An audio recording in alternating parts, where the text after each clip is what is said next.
It's not moving the slides. Okay, here. Yes, so it can cause hyphema, it can cause vitreous hemorrhage, it can cause subretinal, of course, retinal and intraretinal and subretinal hemorrhage, choroidal hemorrhage, or it can cause hemorrhages at multiple layers. In the morning, we had lots of discussion and lectures about what are the important points to look for. I mean, in the context of dealing with a case of intraocular hemorrhages, certain points are important. The history, the type of injury. Is there any suspicion of intraocular foreign body? Was this patient like hammering metal on metal? That should draw the suspicion of that there's an intraocular foreign body there, because you need then to do a CT scan or an MRI, depending which type of foreign body. The duration, visual acuity documentation, of course, is very important in the context of trauma.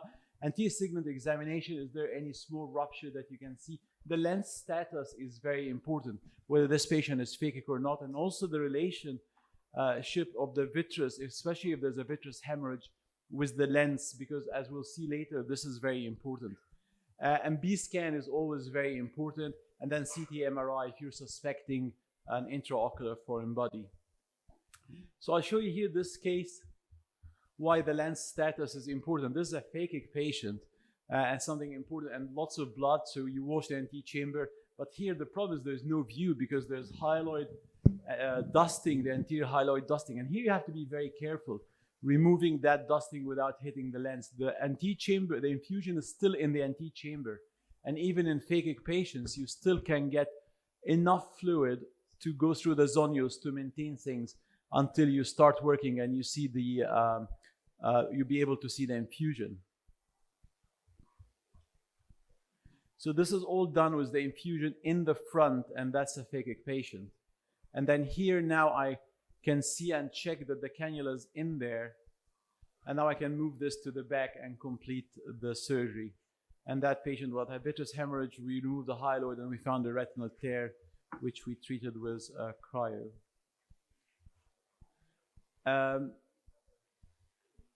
The B-scan is very important because then you want to differentiate, are these only vitreous opacities, PVD, vitreous hemorrhage like this, with all like swirling movements, or the movement is just a localized movement. Here this is vitreous hemorrhage and PVD. Here if you see it, it moves, but it moves within the eye. It's not like a very happy movement like the vitreous. That's the retina, and you can see the very high spike with a retinal detachment. So you want to be able to differentiate between the two. And sometimes you cannot be sure because if there's lots of blood clots on the vitreous, you might not be sure. Here as well, this is like something thick, and this is a closed funnel. So that's important to be able to differentiate. And this is a case with a dense vitreous hemorrhage and trauma, and the patient also had a retinal tear that you can see here on the B-scan. This is a case, and if the eye is hypotenuse as well, it can be difficult to put the trocars in. And this is the case I showed you initially that had the vitreous hemorrhage and had the dropped lens and the retinal detachment. But one thing, if you have with the hemorrhage, if you're not sure if what's the situation of the retina, then try to, and the patient is a phakic or pseudo-phakic, try to access the pars plana anteriorly at 3 millimeter and just go towards the lens if the patient is pseudophakic or a phakic, because then you bypass the problem if the retina is dragged forward by choroidal detachment if there's hypotony and you cannot see it. This is here, sometimes that situation arises actually a lot when you have very dense vitreous hemorrhage and cataract, and you cannot remove the cataract because there's no red reflex. And this is a good case for back illumination of the lens to complete the cataract. So we put chandelier and do phaco. And that makes things easy because even if you stay in the capsule, there's no red reflex to finish the surgery. And I want to show you here, sometimes you're not sure are you cutting into retina or you're cutting into vitreous. And I think the way to do this is just to commit and do what I call a vertical vitrectomy and just keep cutting until you see a retinal blood vessel or you don't see a retinal blood vessel. But I think you have to decide. If you keep like being like on the fence, I'm not sure, you take a lot of time and you don't reach the decision. So this is, I call this a vertical vitrectomy. You just focus on a point superiorly and you just keep cutting until you see something happening, and then You identify the retina if you see a retinal blood vessel. And here, luckily, in this patient, the retina was attached. If you have, this is a patient who actually had a RAM that was not trauma, but it could be very similar if you have a sub-ILM hemorrhage. So you want to remove the hemorrhage, and after that, open the ILM and peel the ILM, as in this case. And then the best way to remove that hemorrhage is just to puff it rather than try to aspirate it, because you're not sure what's the situation of the retina underneath. And I recall a patient where I was trying to just aspirate that, and the retina was injured. Luckily, it was out of the fovea. So the best way to deal with this hemorrhage there is to just back flush it, and that's safer. And then don't insist on removing everything. Just leave a little bit there and be safe, especially when you're working over the fovea.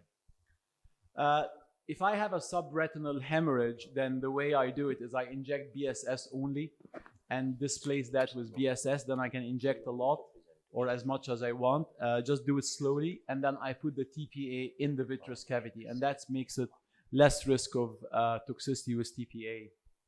And you can see here the retina stretched really with the injection, so you have to do it very slowly. The last thing I want to show you is if you have a choroidal hemorrhage that is dense and needs drainage. These cases are difficult, and I found this technique really very good. This part of the first video is not mine, it's courtesy of Dr. Michael Michalis from Rwanda, but this is what I do.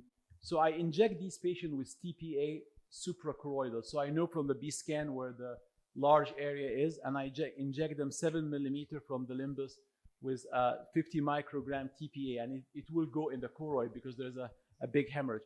Then after that, I do this outside, and after that, I take them in the operating room. And this is my patient here.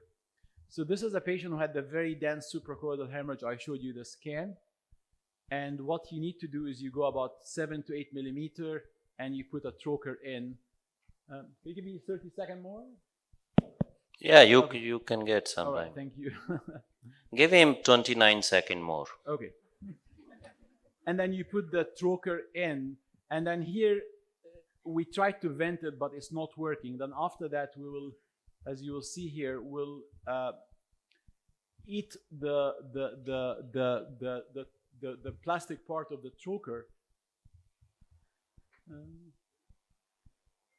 with the cutter, but again, it's not working. And the mistake we did here is we went like oblique. And it's always the fellow who does the mistake, not me. So then we change here and we go vertical, and that works. If you go vertical, you have to commit and go vertical, and then it works. And this is a very nice way. If you try to do vitrectomy in these cases, you'll end up in problems, and you'll end up with a retinal detachment and iatrogenic break. So this is a very nice way of doing it. Suprachoroidal TPA, you leave it for a couple of hours, then you take the patient to the operating room and you drain the blood. And it becomes really very easy. Or not very easy, but relatively easy. And then you can do it in another quadrant here. But again, go vertical, don't go oblique. And then you can see here the blood is actually getting less, and I can get in the eye, as you'll see here in a minute, and then go in and clean the rest of the vitreous if there is any here. And you can see here that things are actually, it's no longer about to kiss. So I think this technique is very useful for dense suprachoroidal hemorrhage if you have to drain them. Finally, I just want to tell you, we have our book is out, and if there are fellows here looking for books, this is a book that's meant to make life easy and tell you how to do things the easiest way. And then my last advertisement is for the European Vitreoretinal Society meeting. It's happening in Budapest, and myself, Noor, and Barbara Perlini is here. Come and speak to us, and we can tell you more about the meeting. I would like to see every one of you there. Thank you so much.